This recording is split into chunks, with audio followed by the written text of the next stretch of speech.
Halo, Assalamualaikum warahmatullahi wabarakatuh. Selamat pagi teman-teman. Selamat datang kembali di sesi ketujuh untuk mata kuliah International Financial Management. Dan hari ini kita akan mempelajari tentang bagaimana paparan transaksi yang berpengaruh terhadap perusahaan multinasional. Nah, sebelum kita mulai sesi hari ini, saya ingin bertanya dulu nih, gimana kabar teman-teman? Gimana kabarnya? Semoga tetap sehat dan juga semangat selalu ya.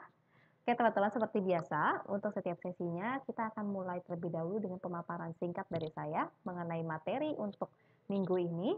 Lalu kemudian kita akan membahas mengenai satu case, yaitu studi kasus, di mana nanti akan kita menggunakan studi kasus dari Blades Incorporated. Dan nantinya teman-teman akan saya minta untuk mengerjakan tugas mingguan yang sudah saya upload di portal untuk minggu ini. Baik teman-teman, tetap berlama-lama, kita sekarang mulai saja ke paparan materinya ya. Kita akan langsung ke PPT-nya. Yaitu kita menggunakan buku Jeff Medura, International Corporate Finance. Dan untuk hari ini secara khusus kita akan membahas mengenai chapter ke-10, itu mengenai pengukuran paparan terhadap fluktuasi nilai tukar. Di sini fluktuasi nilai tukar ada berbagai macam paparannya, apa saja kita akan bahas hari ini. Nah, objektif atau tujuan untuk minggu ini adalah kita mendiskusikan mengenai relevansi antara paparan multinational company terhadap risiko nilai tukar mata uang. Lalu kemudian ada 3 jenis paparan yang akan kita kenali, yaitu pertama paparan transaksi dan bagaimana cara mengukurnya. Kemudian yang kedua paparan ekonomi serta bagaimana cara mengukurnya. Serta terakhir adalah paparan translasi dan cara mengukurnya. Oke, bagaimana sih sebenarnya relevansi antara risiko nilai tukar mata uang dengan kinerja suatu perusahaan multinasional? Sebenarnya pada dasarnya nilai tukar mata uang ini sangatlah volatile atau sangatlah memiliki volatilitas yang sangat tinggi. Sehingga adanya nilai dolar pada perusahaan multinasional untuk utang dan juga piutang di masa mendatang itu secara jangka pendek maupun jangka panjang yang terdenominasi di mata uang asing dapat berubah secara substansial sebagai respons terhadap pergerakan nilai tukar mata uang ya. Jadi kalau misalnya kita perusahaan multinasional yang pusatnya adalah di Amerika, di mana kita mempunyai pemasukan dan pengeluaran utama di US dollar, maka ketika kita memiliki hutang dan juga piutang usaha yang terdenominasi di mata uang asing, itu akan memiliki sensitivitas yang cukup tinggi terhadap perubahan atau pergerakan nilai tukar mata uang. Oke, lalu apa saja sih sebenarnya menjadi relevan? Kenapa? Kalau misalnya investor itu bisa melakukan lindung nilai terhadap nilai tukar mata uang menggunakan, kemarin kita sudah belajar ya tentang currency derivatif, contohnya forward, future ataupun option, maka nilai tukar mata uang ini risikonya menjadi tidak relevan lagi terhadap perusahaan multinasional. Lalu kalau misalnya suatu perusahaan multinasional yang berada basisnya di Amerika ini terdiversifikasi dengan baik, yaitu menggunakan berbagai macam nilai tukar mata uang dengan korelasi yang berbeda-beda, apakah dia korelasi negatif, korelasi positif, maka nilainya pun tidak akan terpengaruh dengan pergerakan nilai tukar mata uang. Kenapa? Karena misalnya kalau suatu perusahaan multinasional memiliki usaha dan juga terdenominasi di berbagai mata uang asing dengan korelasi yang negatif, berarti ketika US dollar contohnya memiliki korelasi negatif dengan Thai baht. Maka ketika US dollar sedang meningkat nilainya, maka Thai baht ini dapat melindungi peningkatan yang terjadi pada US dollar karena dia pada suatu ketika itu memiliki pergerakan yang berbeda arahnya dengan US dollar. Lalu kalau misalnya stakeholder diversification. Nah, kalau misalnya para pemegang keputusan di dalam suatu perusahaan ini terdiversifikasi dengan baik, maka mereka pun bisa terinsulasi atau terlindungi dari kerugian yang terjadi berdasarkan dari risiko nilai tukar mata uang. Karena stakeholder ini dari berbagai macam pihak dan bisa memiliki misalnya memiliki cadangan uang yang cukup sehingga bisa melindungi risiko yang terjadi berdasarkan risiko pergerakan nilai tukar mata uang. Nah, tapi walaupun demikian, walaupun memiliki berbagai argumen yang kontra terhadap relevansi risiko nilai tukar mata uang dan kinerja perusahaan multinasional, tapi terdapat banyak sekali perusahaan multinasional yang berusaha untuk menstabilisasi pendapatannya dengan strategi lindung nilai. Ya, karena beranggapan bahwa wah, nilai tukar mata uang ini sangatlah relevan terhadap kinerja mata uang kita. Contohnya nih Procter and Gamble Co. Mereka melakukan lindung nilai terhadap pergerakan nilai tukar mata uang karena melakukan manufacturing dan juga menjual produk di berbagai negara di seluruh dunia. Jadi terekspos dari dampak terhadap baik pendapatan maupun juga pengeluaran yang terdenominasi di mata uang asing, sehingga sangat sensitif terhadap perubahan nilai tukar mata uang. Nah, lalu apa saja sih sebenarnya jenis-jenis paparan dari nilai tukar mata uang? Seperti yang tadi sudah kita bahas sedikit di awal sesi, ada 3 jenis, yaitu paparan transaksi, ekonomi, dan juga translasi. Nah, khusus untuk soal di minggu ini atau kasus di minggu ini, kita akan fokus kepada yang paparan transaksi ya, tapi untuk kedua paparan yang lainnya akan kita pelajari bersama konsepnya. Nah, paparan transaksi ini sebenarnya apa sih? Paparan transaksi ini sebenarnya adalah sensitivitas dari transaksi suatu perusahaan di dalam mata uang asing terhadap pergerakan nilai tukar mata uang. Nah, terus lalu bagaimana caranya kita bisa mengukur paparan terhadap transaksi? Maka pertama kita bisa mengestimasi terlebih dahulu berapa sih sebenarnya arus kas bersih di masing-masing mata uang. Dan juga mengukur bagaimana dampak potensial terhadap paparan mata uang. Itu ini bisa menggunakan portfolio value dan juga correlation coefficient ya. Jadi ini merupakan perhitungan standar deviasi dengan menggunakan teori Markowitz, yaitu teori portfolio optimization. Oke. Kemudian ini contohnya, ada consolidated net cash flow dari Miami Co, di mana dia memiliki 4 transaksi yang menggunakan 4 mata uang yang berbeda, yaitu ada menggunakan pound, lalu ada menggunakan Canadian dollar, ada menggunakan Swedish krona, dan ada menggunakan Mexican peso. Lalu ada total inflow dan total outflow, serta net inflow dan net outflow, dan bagaimana sih sebenarnya expected exchange rate-nya, sehingga akhirnya ini adalah ketika diukur di dalam US dollar.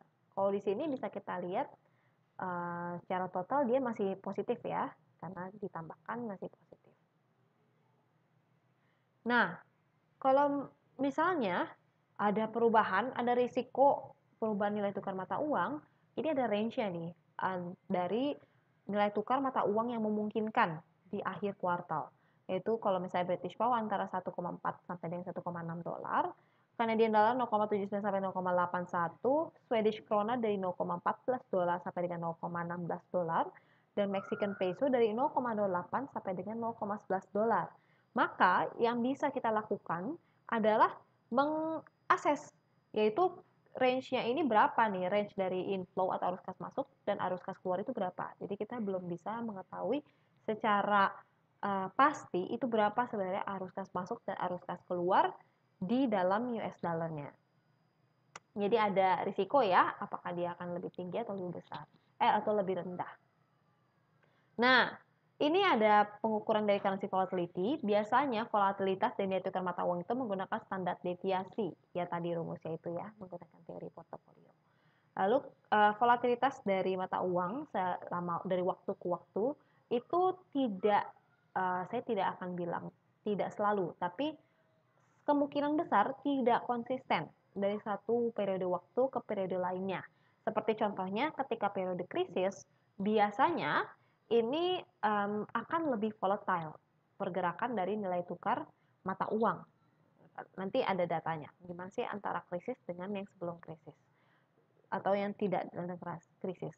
Lalu korelasi. Nah, korelasi yang tadi saya sempat bilang, ini kenapa sih dibutuhkan? Karena kita ingin melihat sebenarnya antara satu mata uang dengan mata uang lainnya, dia sebagaimana relevannya sih, sebagaimana berhubungannya satu dengan yang lain.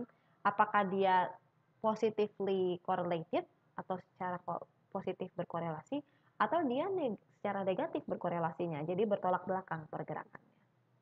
Jadi cukup penting untuk menentukan kira-kira portofolionya seperti apa mata uang asing. Tapi memang portofolio yang lebih baik itu adalah ketika korelasinya itu negatif, karena dia bertolak belakang ya pergerakannya. Jadi bisa saling melindungi nilai. Nah, lalu kita mengaplikasikan korelasi kepada net cash flow. Nah, kalau misalnya highly correlated dan kita memiliki positif net cash flow di mata uang tersebut, maka bisa terpapar dari risiko nilai tukar mata uang. Tapi kalau misalnya memiliki negatif cash flow di dalam suatu currency, itu bisa juga menjadi complementary atau menjadi komplement dari positif net cash flow di mata uang asing, di mata uang negara lainnya. Jadi saling melindungi nilainya itu dari net inflow dan net cash flow net outflow yang berbeda mata uangnya. Oke, nah currency correlations juga berubah dari waktu ke waktu, tapi biasanya perusahaan bisa menggunakan korelasi di periode sebelumnya untuk menjadi prediksi terhadap korelasi mata uang di periode berikutnya. Ini standar deviasinya ya, contohnya di tahun 2005 sampai dengan 2008, bisa kita lihat bahwa yang paling volatile itu tuh Hungary forint. Itu dia sampai dengan 9%. Dan yang paling less volatile itu adalah Chinese yuan, yaitu dia hanya 1% perubahannya nilai tukar mata uang. Bisa dibilang paling stabil untuk periode 2005 sampai dengan 2008. Lalu bisa kita lihat juga di sini, yaitu perubahan volatilitas mata uang di selama financial crisis, di mana nih diambilnya itu adalah data financial crisis pada global financial crisis tahun 2008, yaitu standar deviasi di tahun 2008 sampai 2010 yang biru tua ini dia lebih besar dan cukup signifikan bedanya dibandingkan ketika sebelum krisis, yaitu ketika yang ada di biru muda ini. Jadi notion tadi bahwa adanya volatilitas yang lebih besar ketika krisis itu terbukti di data historis ya. Tapi untuk krisis lainnya apakah demikian? Nah, itu perlu riset lebih dalam lagi kepada krisis-krisis yang lainnya. Oke, ini juga korelasinya. Korelasinya ternyata bisa kita lihat yang paling besar korelasinya, itu yang paling berhubungan, itu adalah antara euro dengan British pound.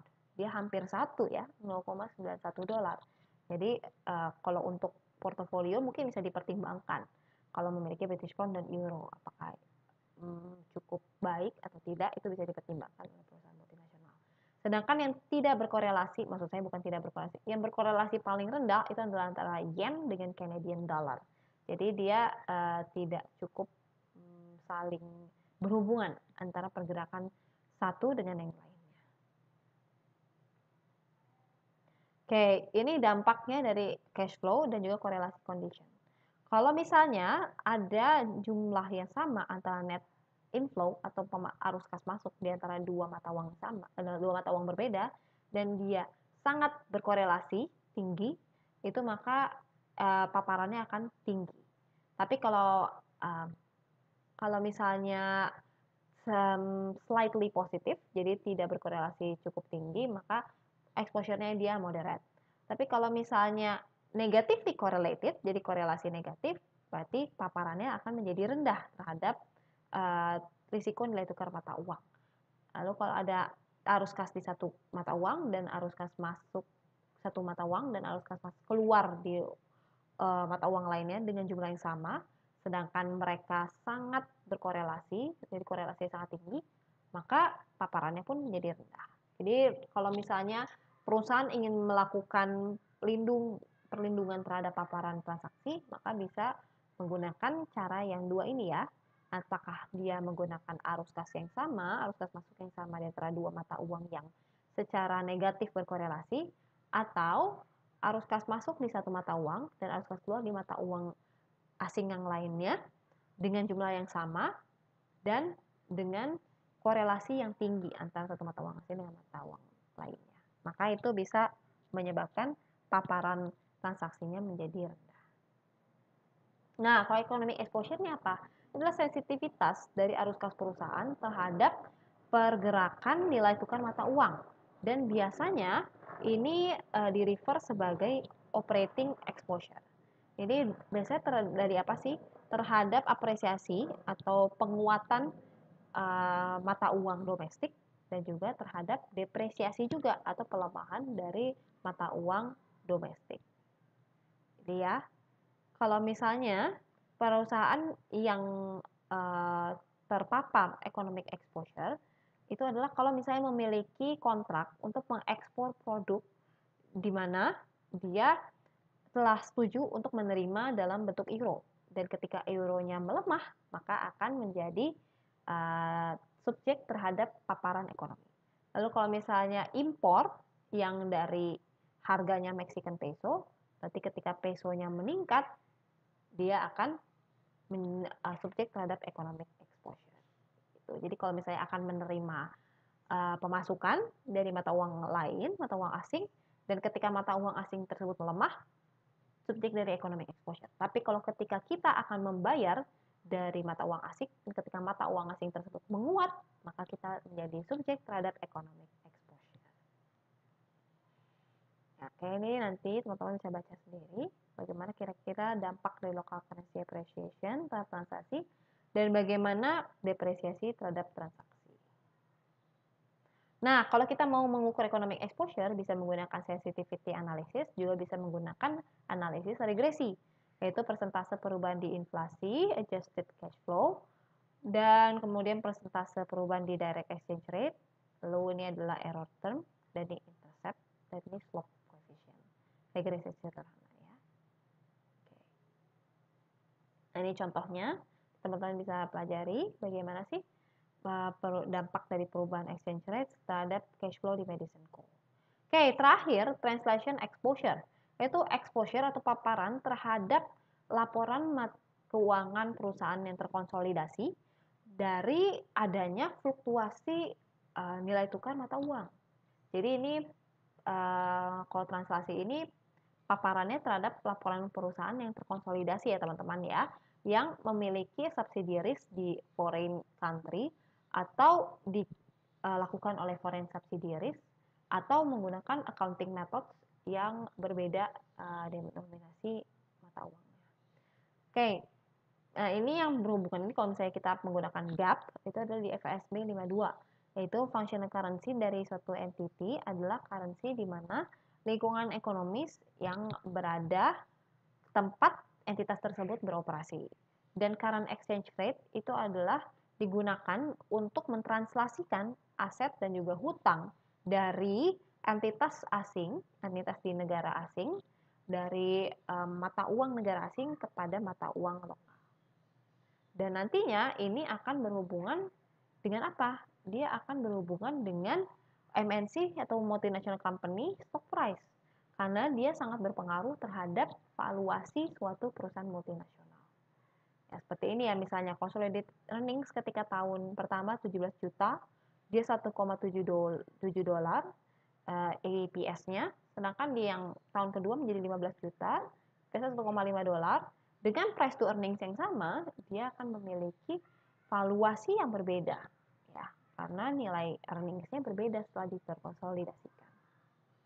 Oke, teman-teman, jadi demikian adalah jenis-jenis paparan dalam suatu perusahaan multinasional ya terhadap nilai tukar mata uang. Dan sekarang sebelum saya tutup sesinya, saya ingin membahas terlebih dahulu satu contoh kasus yaitu untuk Blitz Inc. ya, Blitz Incorporated. Saya akan pindah terlebih dahulu ke Word-nya ya.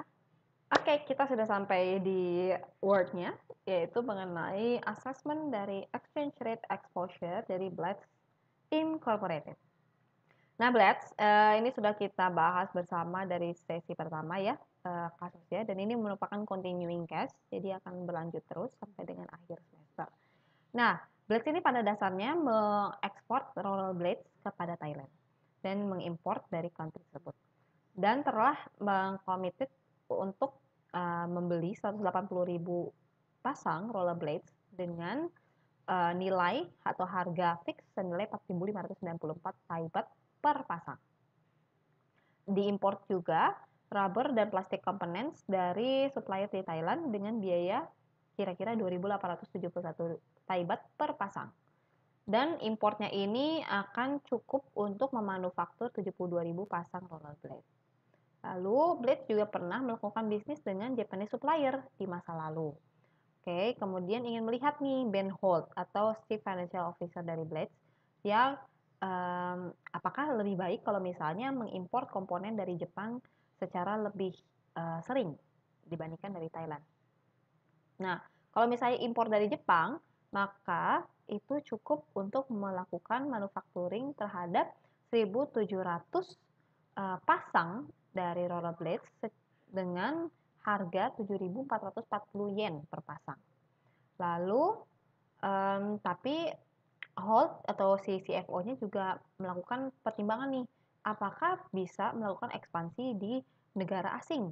Kenapa? Karena profit margin dari import dan ekspor dari Blades itu melebihi 25%. Sedangkan dari produksi domestik itu hanya di bawah 15%. Jadi Holt melihat bahwa, oh sepertinya bisnis di negara asing ini lebih menguntungkan dibandingkan di domestiknya. Gitu. Jadi mengconsider juga gimana kalau misalnya ekspansi ke negara asing. Oke. Nah, lalu Ben Holt juga contemplating atau sedikit mempertimbangkan antara bagaimana menambah Blades trade relationship kepada negara-negara di region atau wilayah-wilayah berbeda di berbagai negara. Kenapa? Karena berbagai manufacturer dari Thai rollerblade itu telah membangun subsidiary di Amerika Serikat. Jadi sudah melakukan targeting kepada pasar Amerika Serikat dengan memasarkan produk mereka di internet. Jadi Blades ini tidak yakin apakah customer utamanya di Thailand akan melakukan pembaharuan terhadap perjanjian sementara saat ini untuk membeli jumlah rollerblades yang tetap secara per tahun. Karena agreement sekarang ini akan berakhir selama 2 tahun. Itu. Jadi kemudian non-Asian country itu juga Thai baht juga telah terdepresiasi mata uangnya secara substansial akhir-akhir ini sehingga mempengaruhi pengurangan terhadap profit marginnya Blades. Jadi itu salah satu penyebab salah satu pertimbangan dari Blades apakah akan melakukan bisnis lebih jauh lagi dengan para di Thailand. Nah, ketika Blades tetap melakukan ekspor kepada Thailand yang di 2 tahun ini perjanjian juga akan melakukan ekspor kepada Jokes Limited yaitu sebuah retailer di British. Preliminary negotiation itu adalah Jokes akan membeli 200.000 pasang dari Speedos dengan harga 80 British pound per pair. Nah, oke. Nah, jadi intinya Holt juga telah aware, sadar bahwa ada problem ekonomi terbaru di Thailand dan bisa mempengaruhi terhadap Thailand dan juga negara-negara Asia lainnya. Dan korelasi antara British Pound dengan Asian currencies itu cukup rendah. Jadi gimana nih kira-kira? Oke, kemudian ini ada currency-nya, yaitu British Pound, Japanese Yen, dan Thai Baht. Yang diekspektasikan nilai tukar mata uangnya adalah 1,52 untuk British Pound, 0,0083 untuk Japanese Yen, dan Thai Baht 0,024. Lalu ini ada range-nya.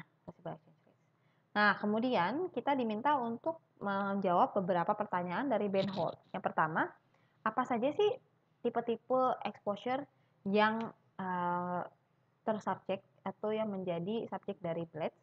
Oke, pada dasarnya Blades ini terpapar dari paparan transaksi dan juga ekonomi, tapi tidak merupakan subjek dari translation exposure. Kenapa? Karena paparan transaksi ini adalah suatu tingkatan di mana nilai future cash transactions itu bisa dipengaruhi dari fluktuasi nilai tukar mata uang. Sedangkan ekonomi itu bagaimana sih sekarang perusahaan memiliki present value dari future cash flow bisa dipengaruhi oleh exchange rate fluctuation. Sedangkan kalau transaction exposure itu paparan terhadap laporan perusahaan yang terkonsolidasi. Nah, sedangkan di sini kan laporan perusahaan konsolidasinya tidak ada yang dari mata uang asing atau tidak ada foreign subsidiaries. Jadi hanya tersubjek dari transaction dan economic exposure. Kemudian kita diminta untuk melakukan consolidated net cash flow assessment dari Blatz Inc. dan mengestimasikan range dari net inflow dan outflow untuk Blatz pada tahun berikutnya. Diasumsikan akan masuk dengan perjanjian dengan Jocks Limited. Oke, di sini teman-teman bisa membuat consolidated net cash flow assessment-nya. Currency-nya itu ada apa aja? Tadi kan ada dengan Jocks, lalu dengan Japan, ya, dengan Jepang dan dengan Thai baht. Itu kita langsung masukkan saja. Kira-kira kalau di British itu kan 200.000 pair, seharga 80 pound per pair. Ini akan menjadi total inflow. Ya, total outflow-nya tidak ada. Expected exchange rate-nya masukkan di yang di tabel terakhir ya, itu 1,5 dolar. Jadi net inflow-nya 24 juta dolar. Lalu Japanese yen, dia karena kita akan mengimpor supplier itu ya, bahan baku, 1.700 pasang, 7.440 yen. Ini menjadi outflow. Lalu ini dikalikan dengan exchange rate menjadi outflow dalam dolar. Untuk Thai baht yang dengan Thailand itu ada inflow dan outflow, yaitu inflow-nya 180.000 pair, 4.594 baht per pair, dan outflow-nya ini adalah untuk supply-nya 72.000 pair dengan 2.871 baht per pair. Berarti ada total inflow dan total outflow. Serta net inflow atau outflow berarti kita mengurangi antara inflow dengan outflow. Mendapatkan sekian, yaitu arus kas masuk, dikalikan dengan exchange rate menjadi total inflow. Nah, range-nya gimana? Range-nya adalah berarti kita mengalihkan antara si outflow atau inflow yang di sini, ya, untuk masing-masing mata uang dengan kira-kira berapa range-nya. Itu ada di dalam tabel terakhir juga. Di British Pound 1,47 sampai 1,53 dolar, Japanese Yen 0,0079 sampai 0,0087 dolar, dan Thai Baht 0,02 sampai dengan 0,028 dolar. Sehingga range-nya adalah sekian, 23,5 juta dolar sampai 24,48 juta dolar untuk pemasukan yang terdenominasi di British Pound dan diubah atau dikonvertkan kepada US dollar. Dan Japanese Yen dari 99.919 sampai dengan 110.037,6 dolar outflow, dan untuk Thai Baht inflow sebesar 12.404.160 sampai dengan 17.365.824 dolar. Oke, kemudian di soal ketiga, kalau misalnya Blatz tidak melakukan perjanjian dengan perusahaan British dan melakukan ekspor kepada Thailand dan impornya dari Thailand dan Jepang, kira-kira korelasi yang meningkat di antara Japanese Yen dan Thai Baht bisa meningkatkan atau mengurangi transaction exposure dari Blatz. Nah, berarti ini kalau misalnya Blatz tidak masuk ke perjanjian dengan British firm, tapi hanya kepada di Asia saja, maka tentunya peningkatan korelasi antara Japanese Yen dan Thai Baht akan mengurangi level of transaction exposure-nya Blatz. Kenapa? Karena Blatz melakukan atau menerima net inflows yang terdenominasi di Thai Baht, tapi net outflow-nya terdenominasi di Japanese Yen. Jadi ketika Thai Baht-nya melemah, dia akan mengurangi revenue dolar, tapi Japanese Yen juga sama-sama melemah, sehingga mengurangi juga pengeluaran dalam dolar, itu yang terdominasi di Japanese Yen. Ini konsepnya mirip dengan yang tadi kita bahas di materi ya, yaitu kalau misalnya inflow dan outflow di yang positively correlated, maka dia akan mengurangi paparan ekonomi. Oke. Kemudian, apakah Blatz sebaiknya mengimpor komponen dari Jepang untuk mereduksi net transaction exposure di jangka panjang? Kenapa dan kenapa tidak? Kalau misalnya mengimpor komponen dari Jepang, maka mungkin bukan merupakan suatu cara yang baik untuk mengurangi transaction exposure di jangka panjang. Kenapa? Karena walaupun korelasi antara Thai Baht dan Japanese Yen itu tinggi, tapi sekarang ini sedang rendah dan tidak stabil di masa lalunya. Sehingga ketika problem atau masalah ekonomi sekarang yang menyebabkan korelasi meningkat itu hilang, maka kemungkinan besar korelasi antara Japanese yen dan Thai baht akan kembali rendah. Dan ini akan karena Blitz hanya mengurangi net transaction exposure-nya dengan mengimpor dari Jepang, itu dikarenakan adanya tingginya korelasi antara kedua currency. Jadi ketika kembali ke level yang normal, Blitz perlu reconsidering apakah akan tetap melakukan impor dari Jepang atau tidak. Oke, kemudian misalnya Blitz akan masuk kepada agreement dengan JOKS Limited. Kira-kira bagaimana overall transaction exposure-nya? Kalau misalnya Blitz melakukan perjanjian dengan JOKS Limited, yaitu di British Pound ya, maka secara umum level dari transaksi exposure akan meningkat karena akan meningkatkan juga Blitz net cash inflow atau arus kas masuk dari Blitz yang terdenominasi di mata uang asing. Tapi mungkin tidak akan terlalu tinggi karena korelasi antara mata uang Asia dan mata uang British Pound itu tidak tinggi atau cukup rendah. Jadi depresiasi di British Pound mungkin akan diikuti dengan peningkatan atau penguatan di Thai baht dan Japanese yen. Gitu. Namun pengurangan ini akan ada offsetnya dengan peningkatan dolar revenue dari Thailand kalau misalnya ada depresiasi di British Pound.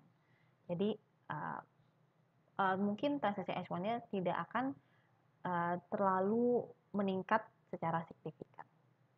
Dan yang terakhir, kalau misalnya Thai Rollerblade Manufacturers terlokasi di Thailand dan telah melakukan targeting di US Rollerblade Market, kira-kira gimana nih penjualan di US dipengaruhi oleh depresiasi pada Thai baht? Apakah bagaimana yang akan terjadi pada ekspor kepada Thailand dan juga import dari Thailand? Oke, kalau misalnya ada depresiasi atau pelemahan dari Thai baht, itu mungkin akan mempengaruhi secara negatif terhadap penjualan Blitz di Amerika. Karena manufakturer atau para produksi di Thailand mulai mentargeting kepada US Rollerblade market. Karena US customer bisa memperoleh rollerblade yang dari asing, negara asing dengan lebih murah karena adanya penguatan nilai dolar. Nah, bagaimana dengan ekspor kepada Thailand? Mungkin juga akan terpengaruh negatif secara dalam depresiasi. Kenapa? Karena baht yang diterima itu akan dikonversi kepada dolar yang lebih sedikit karena bahtnya melemah. Lalu Blitz import juga mungkin akan terpengaruh juga, yaitu tadi pemasukannya akan menurun, pengeluarannya pun akan menurun karena jumlah dolar yang diperlukan untuk membayar dalam baht akan menjadi lebih sedikit. Nah, karena korelasi antara baht dan juga yen tinggi, mungkin Japanese yen akan mengalami depresiasi juga dan ini akan mengalami akhirnya pengurangan biaya dolar yang harus dikeluarkan oleh Blitz terhadap impor ke Jepang. Jadi gitu cara menjawabnya teman-teman ya. Kita harus melihat dari secara garis besar, lalu kita lihat bagaimana kira-kira hubungannya dengan mata uang asing dan lain sebagainya. Nah, kira-kira nanti review tengah semester kita akan berbentuk seperti continuing case ini. Jadi kasus, lalu nanti teman-teman analisa bagaimana kira-kira pengaruhnya terhadap paparan-paparan transaksi ekonomi atau mungkin bagaimana menentukan currency derivatif dan lain sebagainya untuk suatu perusahaan. Baik teman-teman, demikian yang dapat saya share untuk minggu ini, yaitu mengenai bagaimana sih melakukan assessment terhadap suatu kinerja perusahaan multinasional dari adanya fluktuasi nilai tukar mata uang. Terima kasih banyak atas atensinya saya ucapkan. Lalu semoga teman-teman tetap sehat dan juga semangat selalu. Sampai jumpa lagi di pertemuan berikutnya. Dan jangan lupa untuk review kembali materi-materi yang telah saya berikan selama setengah semester ini. Dan nanti ada review tengah semester di minggu depan. Akan seperti kasus seperti ini yang terkandung di dalamnya itu adalah dari pertemuan 1 hingga pertemuan ke-7. Baik teman-teman, semoga bermanfaat apa yang saya berikan. Lalu jangan lupa untuk komen di forum dan kerjakan tas mingguannya, serta unduh materinya yang telah saya unggah. Baik, selamat pagi, selamat siang, atau selamat malam, kapanpun teman-teman berada saat ini. Terima kasih dan sampai jumpa. Wassalamualaikum warahmatullahi wabarakatuh.